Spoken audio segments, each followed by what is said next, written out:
goalkeeper fit of the season so far, I would say has to be Donnarumma. I think for me, David Raya is a good shout for sure. But I just think, in terms of longevity, Donnarumma is the better goalkeeper, and he could be the difference for Man City this season, whether they win the league or not. I think it's Vicario, JP. I think it's Vicario.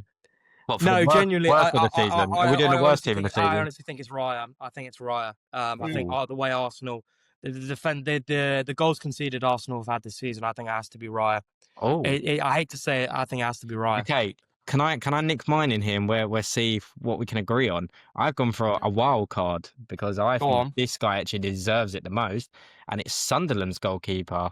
I don't know if it's Roefs. Yeah, I Roefs. think he's team this season. That's a shout to be fair. He has been unbelievable this season. Just because he doesn't play for Arsenal and City, who have like the best defence in the league, he has single-handedly, with Daniel Ballard, kept that Sunderland team in games. He's made. And I also say as well, the top five goalkeepers for amount of saves are usually goalkeepers that are toward the like bottom of the table. Yeah. So like Sam Johnson, Kemar. I think Roofs is number 2. Yeah, that's what I mean. And He's number Sunderland 2. are currently sitting in 7th. Yeah, so you've got to give You him know what? credit You know what? where Let's go for it, JP. It's up to you.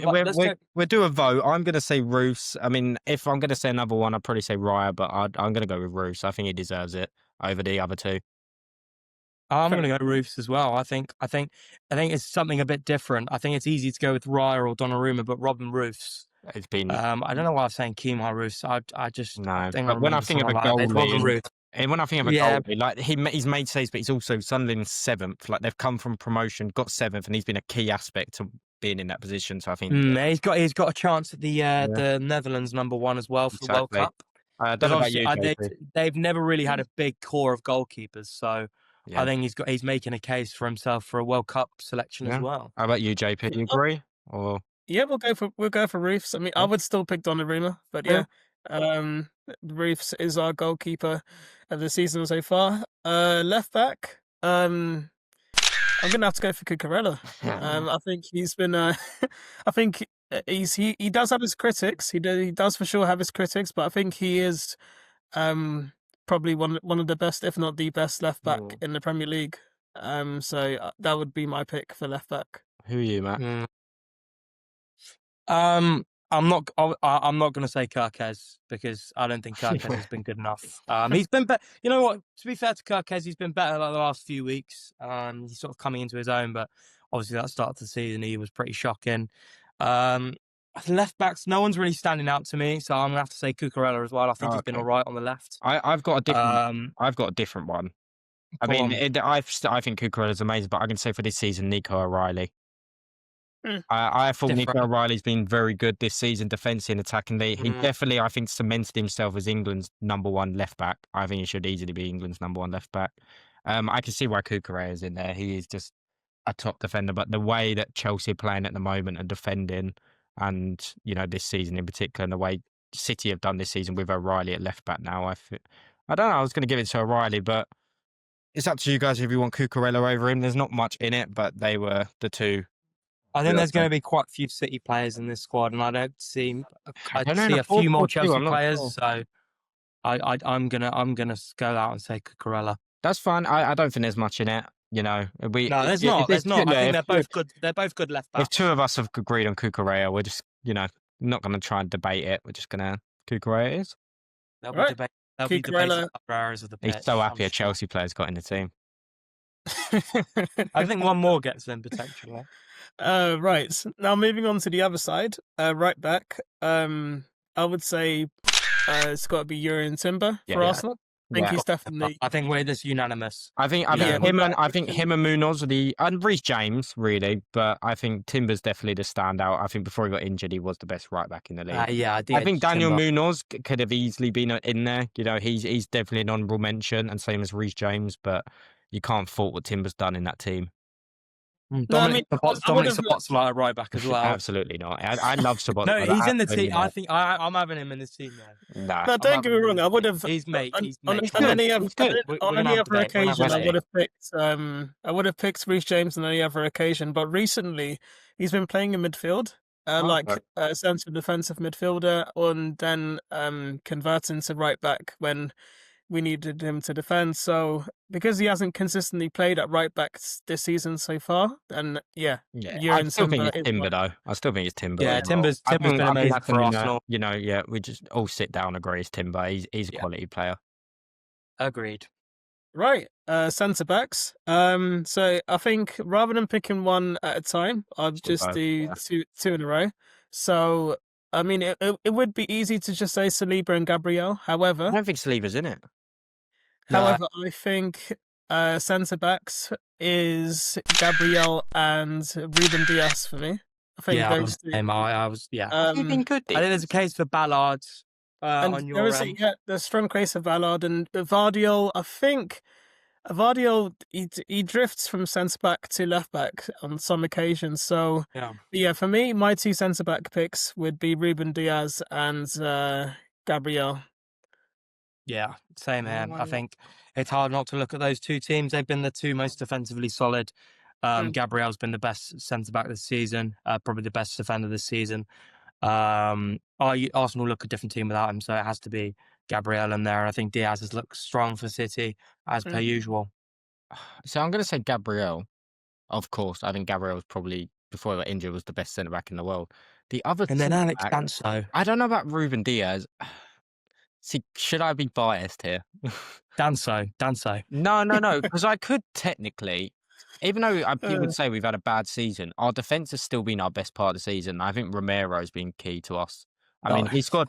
I know you guys might not think, but he scored us 6 goals. I think he's got like 6 goals in the league right now, maybe more in all competitions. That's a lot of goals for a defender. You know, he's got us. Our centre backs are our top goal scorers, well, apart from Richarlison, which is a bad thing to have. When he's in the squad, we've won most of our games. If you actually watch Spurs, you might think we concede, but we don't actually concede like the goals you think. They're all long shots based, like edge of the box based. That's not our defenders' fault. They can't be everywhere on that pitch at once. I would, early season I'd say Van der Ven, but I think Romero, I know he might have that trouble the other day, a bit of arrogance, but he just seems like a real captain and leader. And I don't think there's many standout centre-backs this year, but I know you could say Daniel Ballard, but look, you ain't going to put him in. You guys are just going to keep with Ruben Diaz. But if you look into Romero, and I think he's always been underlooked as a Spurs, just because he's a Spurs player. I think he has a case. He's still got 6-7 goals. He's been crucial to that Spurs team at the moment, and a real captain as well. So. No, for sure. I mean, Romero is not a terrible defender. I mean, we've spoken about Romero before, and I keep saying, he won the World Cup for a reason. For Argentina, and he's a good quality defender, but for the season so far, I just think I'd rather Van der Ven over Romero as well, to be honest. You know, you say that I love Van der Ven, but if you actually watch our games, Romero is so key to that. I'd love Van der Ven at Liverpool. It sounds crazy, but we need a centre back. He's Dutch. He's signing I would have to agree with Tom, to be honest. I think Romero is probably the better defender. Really? Van der Ven, he's got pace. Potential. No, Van der Ven is a good defender, but he's not better than Romero just yet. He's a leader as well. I think this season, I can't really speak because I'm not a Spurs fan, but I do prefer like the way Van der Ven's been this season, the way he's looked compared to Romero. Apart from Van der Ven breaking Isak's legs. Poor Isak. I think he's going to be out for the rest of the season, isn't he? I think he'll come back. He'll come back. I think for one of a few months. He'll probably be back. Yeah. He'll be back. He'll be back in April, I think. But I think sadly, when that news broke, you could probably already hear like a section of Newcastle supporters cheering. Moving on, so let's go to right mid or right winger. So I think. See, I would have picked Salah, but then he has been very out of form. Like, no, when I say that, I mean... Yeah, you should be picking Salah. We're talking about this season, right? But he's been so bad. I think my pick for right winger, and you guys may disagree or agree or not, but I think it's probably Diallo, Manchester United. I think he has played really well so far this season, and you may disagree, but I think whenever he plays on that side of the pitch or for United, he's put in really good performances. Interesting. I mean, that is interesting. I mean, if you're going to choose one on that right-hand side, you'd probably choose Mbeumo over Ahmad. But the second thing is I'm going Cherky, because Cherky has played right wing for City. That is where his position is. He played right wing against Forest the weekend. Exactly. So that is his right. That he's been unbelievable since he's come in. He's got like 7 assists or something and some goals this season. You know, I think if I'm anything, I'm going to say the top 3 actual wingers this year in the right mid position is probably Mbeumo, Kudus, and Cherky. I think they're the 3. Kayo Saka question I think mark? Kudus is the 3rd of that. So I'm going to say Kayo Saka question mark? No, I don't think so. I mean, if you're going to go, statistics and all that, Kudus and Mbeumo and Cherky are all above him. You know what? I'm going to say Mbeumo, to be honest. I'm going to say Cherky. Mbeumo.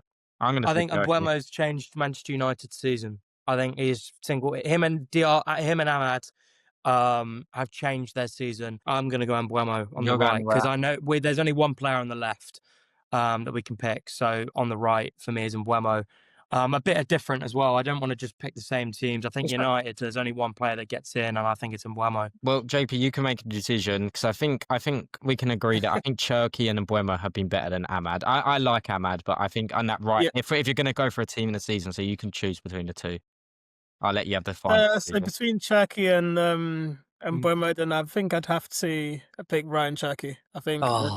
It was worth a try. I didn't think it was try. No, it's a good shout though. I mean, I called it, didn't I? I said they're in the top 3, the top 2. So. Right. So moving on to the other side, left wing and left mid. Should we just say on 3, 2, 1? No. I think. I mean, left wing. I would. I mean, it would have to be Semenyo, no? Semenyo. New City player. Leandro Trossard. No, it's Semenyo. Like, come on, it's Semenyo. Yeah. Like, he's been the best. He's been arguably the best player in the Premier League this season. But Bournemouth's only threat. I mean, the stuff he's doing in the Premier League this season. I mean, we saw it. I saw it against Liverpool. Like, he tore us apart. That was where the problem. I saw the problem starting was when Semenyo tore our defence apart. And that's credit to him. He's a world class player. I am quite worried about being in the same group as him in the World Cup, if I'm being honest. Yep. For Ghana. He's going to be a problem. Him and Kudus. That's going to be a problem. Right. They're going to tear up a little bit. That's going to be a problem. I don't think England fans realise it yet, but that Kudus and Semenyo is going to be a problem at the World Cup. I'm going to go Semenyo on the left. I think it's I think the brain goes for Semenyo. Yeah, I think it's a no-brainer. I think it's Semenyo. I think that's an easy decision. I think definitely some honourable mentions. I would probably say Garnacho. He's played really well for Chelsea. He's playing well for Chelsea, to be fair. I never thought he'd play as well as he has been for Chelsea. Yeah. I think he has had a couple of goals and a load of assists so far. So, but yeah, Semenyo left wing or left mid. Right, going into the middle of the park. I think for me, I mean, these 2 players are arguably the best midfielders in the league so far. And for me, it'd have to be Declan Rice and Caicedo. I think honourable mention, I would say Gravenberch, maybe. No, I'd go Szoboszlai over Gravenberch. Szoboszlai has been our best player by a country mile, by a landslide, by whatever you want to put this season. For me, it's Szoboszlai and Rice. Szoboszlai is the most, he tracks the most in the league, and that sounds like a rubbish stat, but it's an important stat for our team this season. Whenever we've been bad, there's only one player on the pitch I could say that's played well, and it's Szoboszlai. We don't look the same without him. We were pretty lackluster against Wolves at the weekend, and that's one reason. Everything at the moment has been running through Dominic Szoboszlai. I think he has to be in this team. It's biased. It's very biased, but Szoboszlai has to be in the team. No, he has been great. I like Szoboszlai. I've always liked him. I thought it was a great signing. But I agree with it. I think we all agree with Declan Rice is definitely in there. If it was a 4-3-3, even though I love Szoboszlai, he wouldn't be in there. The Caicedo would be in there, but because it's a 4-4-2, we have to have only 2 midfielders. I'm going to have to go Declan Rice and Phil Foden as my 2. I think Foden this season has come back to his best. I think he's been the revelation at City. I mean, he went on a massive crazy. I know we hate this whole City are in there and Arsenal in there, but it is the truth. Foden is just back at his best, and him and Cherky have been tearing up it. at City. This is so tough, man. This is so tough. Just, There's so many good players. That's why I've had to put Foden in over Szoboszlai. I mean, Caicedo I think is brilliant, but I think Szoboszlai. No, I think Szoboszlai is probably. I don't know. They're probably on even paths, but I think Foden has to be in there for me next to Declan Rice. I know we've all agreed on one. Yeah. I think it's nice though. We're obviously Declan Rice, we're all in agreement, but we're all sort of making a case for someone. It's nice. I think Caicedo is a great player. I do as well. I think he's the best DM in the league. I think he's the best DM in the league. Szoboszlai, obviously, as a Liverpool fan, has been gone above and beyond for our club this season. He's the only player that I think gets a sniff in a team of the season, to be honest. But does he get over Foden? Who's single? I don't think we're gonna. I don't think it's gonna be unless JP's gonna agree on it. I'm not agreeing. I can't agree with it. Yeah, but JP's gone Caicedo, which is a very also biased decision. I'm the only one that's gone a different route. I think Tom raises actually a really good point. Like I was in disbelief. I forgot about Phil Foden. Yeah. So I would actually say, I mean, Szoboszlai, now that you mention it, has been a really good player, but I think if it is a 4-4-2 formation and you need one midfielder to defend and another to attack, then I would have to say Declan Rice and Phil Foden for this one. Liverpool fans. I tried as hard. No, look. He's an honourable mention. He's in there, but he hasn't. He's the first substitute. If Liverpool fans can kind of see it, like as good as Szoboszlai has been, and he has been unbelievable. I mean, I'll take incredible. But has he? But Foden. The only problem Foden has done is he's stepped up to what he has done, and he's put them back in the title race, which they were way out of at the start of the season. He's so versatile as well. Churk and him have just been, they have to be in there because them two together are just unbelievable this season. I really tried, guys. I really tried. I really tried. There's so many good ones. Oh, bad. Oh, anyway. It's nice to have that we have a range though, and that many players are just performing this year. Yeah, for sure. Hard to get in there. I think we can all agree it's Victor Gyökeres and Odebear up front. Sweet. Yeah. End of video. Odebear. I mean, I was watching the Crystal Palace Tottenham game when Archie Gray scored his first goal. I mean, I didn't actually realise it was his first ever senior goal. I thought he'd scored a couple in the Championship. But it was his first ever goal, so it was a good moment for him. But anyway, moving to striker. I think this is an easy one. Yeah, I mean, there's maybe not for Max. Maybe not for Max. Why? Because I have a feeling Ekatike is going to be in it for you. Oh, go Ekatike. My two picks for striker, I think, Tom, you've pretty much said it already. It's got to be Erling Haaland and Hugo Ekatike. Oh, really? Yeah, I would say. I would say so. I think because whenever I've seen Ekatike play up front, because I know he's ex-situation and everything, and we've spoken about that before, but whenever I've seen Ekatike play, like he's a threat. Like he gets a shot on target, he scores a goal, and Erling Haaland goes without a question. So I would say those two are my pair for strikers. I think I've got two honourable mentions before I get to my two. I think Igor Thiago at Brentford. He's been tearing it up. He's been their goal threat. He's been their man. And a player I love, Voltemada. I think Voltemada has come into the toughest position of any player in this transfer window. You're stepping into the shoes of Alexander Isak, who is not only was he a brilliant player in a Newcastle shirt, but he is now probably one of the most hated to ever wear a Newcastle shirt. So you're coming into those boots, and I think he's really performed. I think against Chelsea in that first half, JP, you saw his quality. He's there at the right times. He's there at the right moments. The hold-up plays there. The finishing was there. I think that second finish was incredible. But for me, I'm going to have to say Ekatike. If there's a chance for a Liverpool player to get in here, it's him and Szoboszlai. Ekatike has been our threat. I think his hold-up play has been amazing. The way he distributes is amazing. His finishing's been amazing.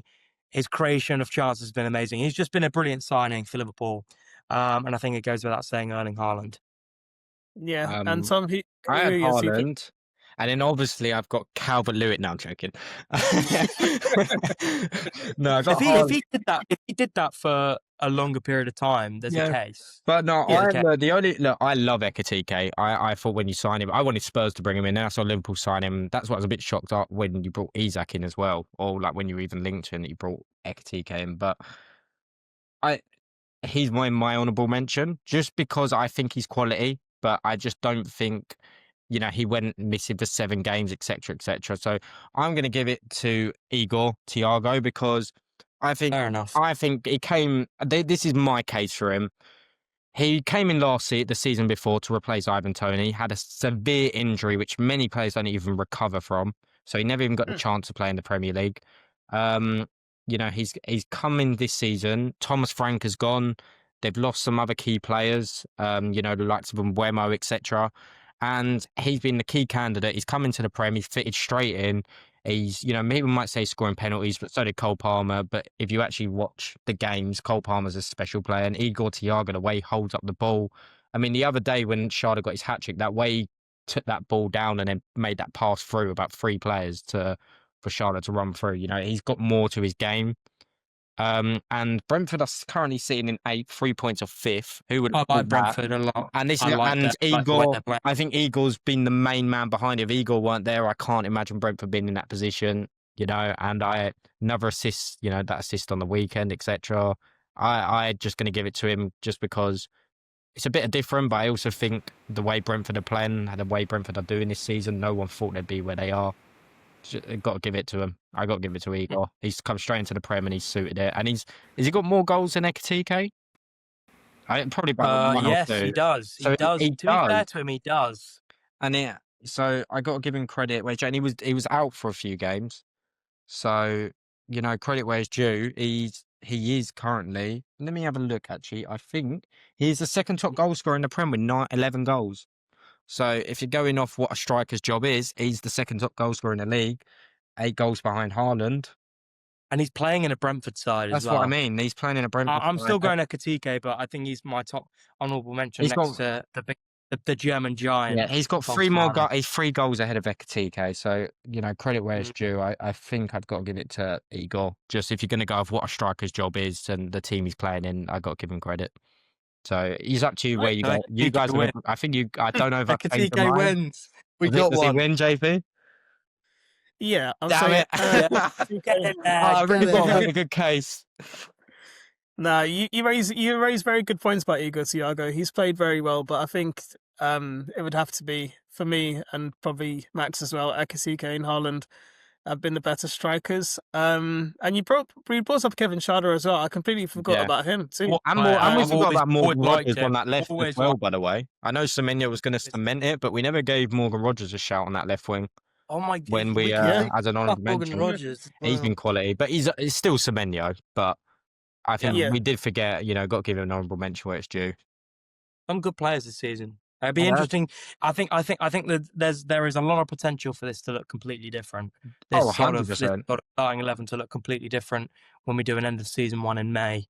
I can't believe that's it. I love that how many different goal scorers there are this season, though. Like, if you actually, I don't know if you guys have actually done it, but if you pull up like their stats for I was on that it's just so many players have 7 goals, 8 goals, like all different positions. Like Danny Welbeck, 7 goals. Yeah, who knew that? Even Richarlison's got 7 goals. Yeah, I know. And then you look at the assists, and you've got like Fernandes who's on 7. Like I know, and you forget. We forgot about Bruno Fernandes. He's been one of the best midfielders in the league this season. World class. Yeah. He's been world class. He could easily slot into that team of the season. It's gonna look. I think it's gonna look completely different when we come to by the time the end of the season. I think we've done well. I think it's a fair case. We've got our honourable mention. Solid team. There's not much disagreement.